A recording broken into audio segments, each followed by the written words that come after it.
Сәлем достар, сәлем. Бүгінгі эфирімді 20 жылдан бері адал еңбек етіп келе жатқан Mary Kay компаниясының маркетингіне арнаймын.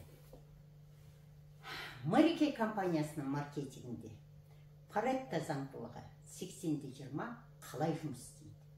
Mary Kay әлемінде кеңесшілер қандай жұмыспен шұғылданады деген сұрақтарға бүгін толықтай жауап беруге тырысамын.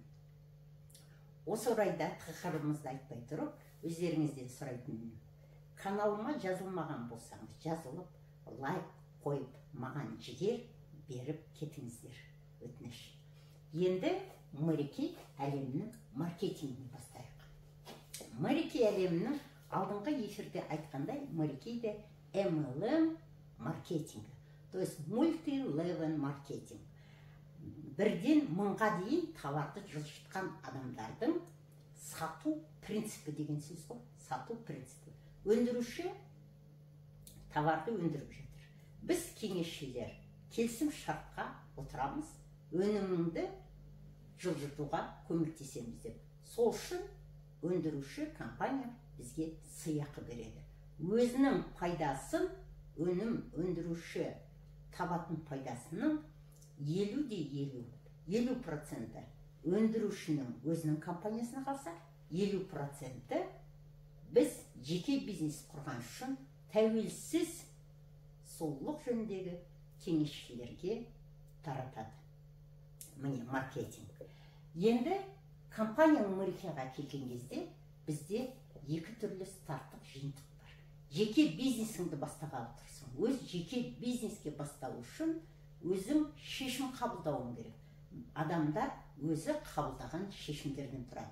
Мен 20 жыл бұрын шешім қабылдағаныма, міне 20 жылдан бері рахмет айтып келе жатырмын. Рахмет айтсаң, рахымдылық болады дегендей. Сонымен компания Mary Kay'ға кірер кезде екі старттық жиынтық бар. Бірінші старттық жиынтыққа 42.000 теңгемен тіркелуге болады.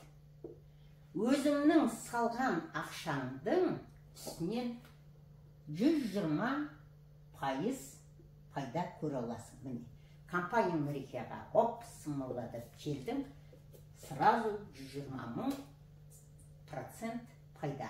Ол деген не деген сөз? Өзіңнің келісім шартқа отырам деп шешім қабылдағанның арқасында өзіңнің жағатын товарыңды шығарып алуға болады, тегін шығарып алуға болады. Екінші старттық жиынтық. Міне 72.000 теңгеге тіркелсең компания Mary Kay'ға 150% пайдасын көре аласың. Ақшаңды қанша көп салсаң, сонша пайдасы да көбейеді. Но мынау 42.000, 72.000 деген әркімнің қолынан келетін ақша сияқты. Енді компания Mary Kay'ға келген кезде Mary Kay әлемінде қалай жұмыс істейді? Паретто заңдылығы бұнда да жұмыс істейді. 80-20. Яғни сен жаңа кеңесші болып келген кезде өз жауапкершілігіңді алып, 80% өз жеке бизнесіңіз қою үшін толықтай білуіңіз керек. Егжей-тегжейін бизнестің, оның өсу баспалдағын, мансап баспалдағын, қандай бағдарлама бар екен, барлығын жаңа кеңесшілер мектебінде оқып білуіңіз шарт. Басында 80% уақытыңызды жібересіз, жеке бизнесіңізді ұйымдастыру үшін, бәлкім бас жағында 20% пайда көресіз. Ол заңдылық. Но компания Mary Kay'ға осы қазір мен айтқан маркетингті ұқсаңыздар, уақыт келе сен өз жұмысыңды ұйымдастыруға 20% ғана уақытыңды жіберіп, 80% пайда көресің. Ол жол қалай дегенге бүгін мен түсіндіріп айтайын. Біріншіден, жаңағы тәуелсіз, жаңа кеңесшілер, тәуелсіз сұлулық жөніндегі кеңесшілердің жұмысы неде? Ең бірінші, егер біз өндірушімен келісім шартқа отырсақ, оның товарын жылжыту. Бір сөзбен айтқанда сату. Қаншалықты көп сатсаң, соншалықты сый ақың көбейеді. Сол себептен өзіңнің ғана 24 сағатыңда емес, басқа адамдарды үйрету арқылы, команда жинау арқылы сыйақыңды көбейтуге болады. Екінші жұмыс командаңды жинау. Үшінші жұмыс өзіңді дамытудағы адамның алдындағы. Ең бірінші мақсаты өз санасын дамыту, қалғанның бәрі екінші орында дегендей. Өз санасын дамыту жолында оқу. Сол оқуыңды басқа клиенттерге өзіңнің келген командаңды оқыту. То есть О деп қояқ. СКО.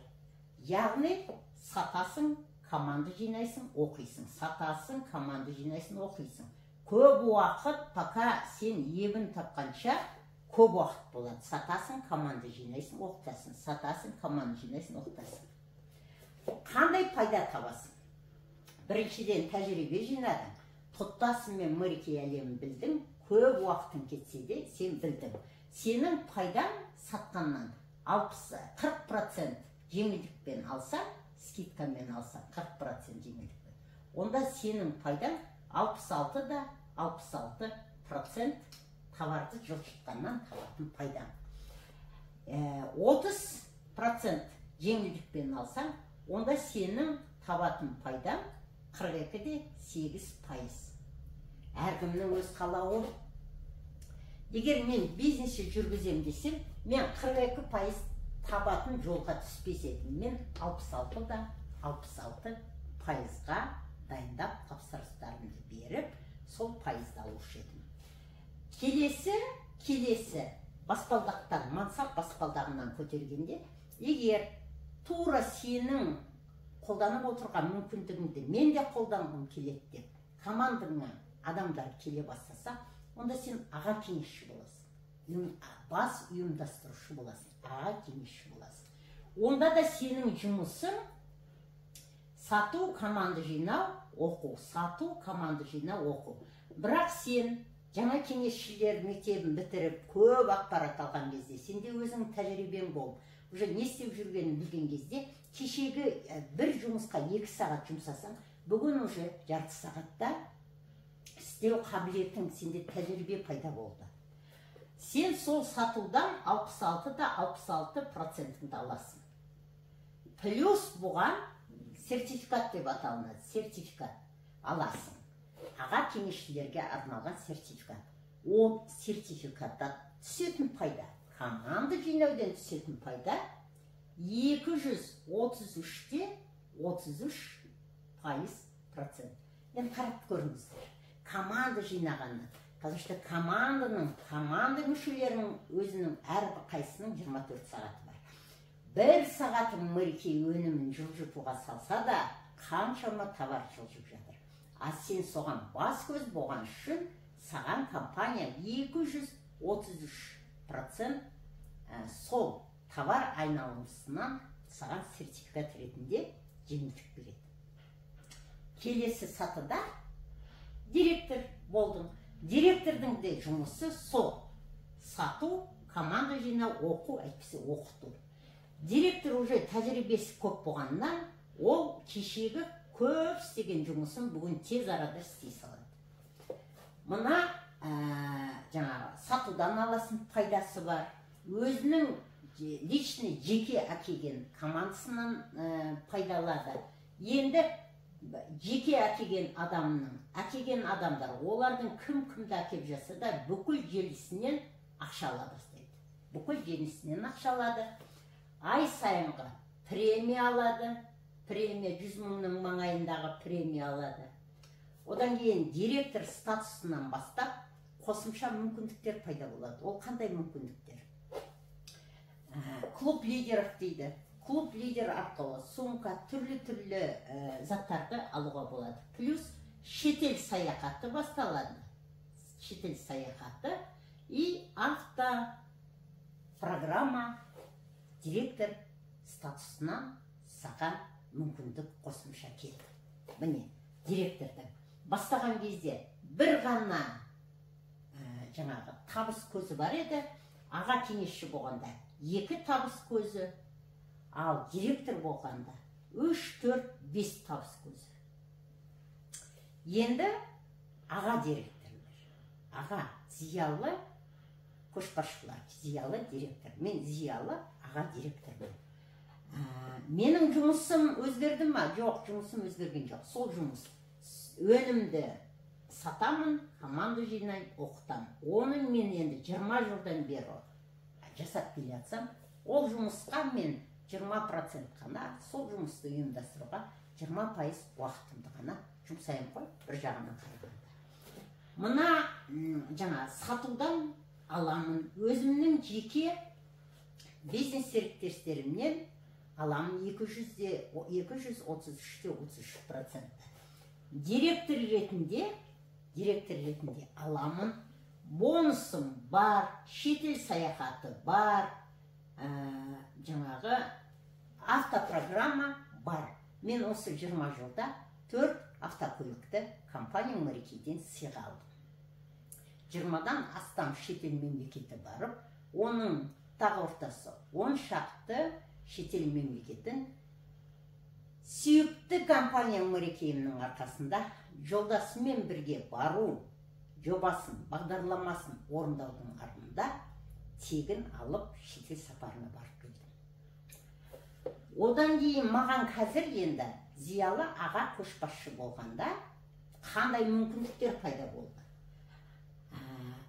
Егер сенің қатарыңда еншілес директор ашылса, сол еншілес директордың бүкіл командасы дұрыс жұмыс істеп жатқанынан бірінші линиядағы, бірінші өзіңнің бизнес тобыңнан шыққан директорлерден сен компания саған сыйақы төлейді. Қанша директорың бар, сонша директорлерден сыйақы төлейді. 6 менің өзімнің директорлерде 6 қосымша мүмкіндік болған, табыс көзі болған. 7-ші табыс көзі менің директорлерім арқылы келді. Әрбір сұлулық кеңесшісінің арманы деп айтуға болады. Ұлттық директор болу керек.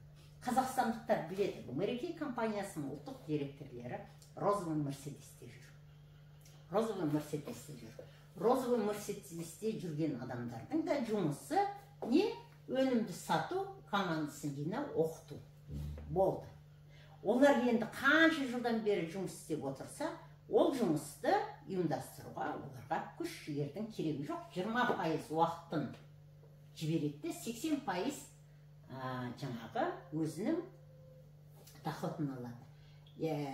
Мына аға директордың алатын жаңағы, аға директорлер 6 табыс көзі болса, өзінің бірінші линиясында кем дегенде 8 адам болу керек. Ол компанияның талабы. Өзінің 8 директоры бар. Ол 8 директордың тағы директорлері бар өздерінің.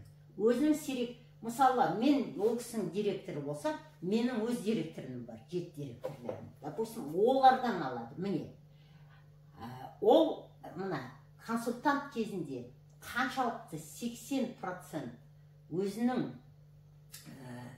қуатын жіберіп, жұмысты дұрыс қойғанын сияқты, мұнда жұмысы міне, жұмысы кішкентай уақытты 20% ғана уақыт жұмыс істейді. Алған пайдасы плюс шетел саяхаты, саммит дейді, розовый мерседес. Оған қоса пенсияға шыққан кезде пенсия өкіметтен алады, пенсия.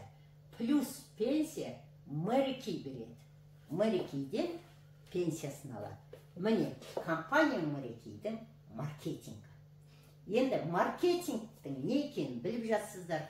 Компания Мәрекейге келемін. Мен әлі компания Мәрекейді ашпап едім дегендеріңе менің фонымы жазып, компания Мәрекейдің сұлулық жөніндегі кеңесшісі менің бизнес серіктестерім боласыңдар. Ал менімен бірге істейтін еншілес болмасын. Осы компания Мәрекейдің директорлеріне, кеңесшілеріне арнап, осы маркетинг арқылы командаларына топ-топтап әдемі қыздар келіп жатсын, сіздер әйелдердің өмірін жақсы жаққа өзгертуге септіктеріңді тигізіп, бай қуатты болуларыңа шын жүректен тілектеспін. Осы видеоны соңына дейін көрген жандарға менің WhatsApp номерімді жазып кетем. Менің WhatsApp номеріма жазып, менен халықаралық деңгейдегі психолог ретінде қоршаған ортаңмен үйлесімді қандай қарым-қатынас жасауға болады. Өзіңнің қандай мықты қасиетің бар, өзіңнің қандай осал қасиетің бар. Адамды сырттан тану, ол адамға не құнды деген форматтарға арналған менің өзімнің авторлық дайындалған сабағымды сыйға аласыздар. Ол үшін командаларыңызбен жазылыңыздар, лайк басып, өздерің қоршаған орталарына осы видеоны таратып отырыңыздар. Сау саламатта болайық. Осы бүгінгі менің жасаған эфирім өмірлеріңізді өзгертуге септігін тигізсін. Неге десеңіз, осы маркетинг менің өмірімді түбегейлі өзгертті. Рахмет. Келесі эфирде кездескенше сау саламатта болайық.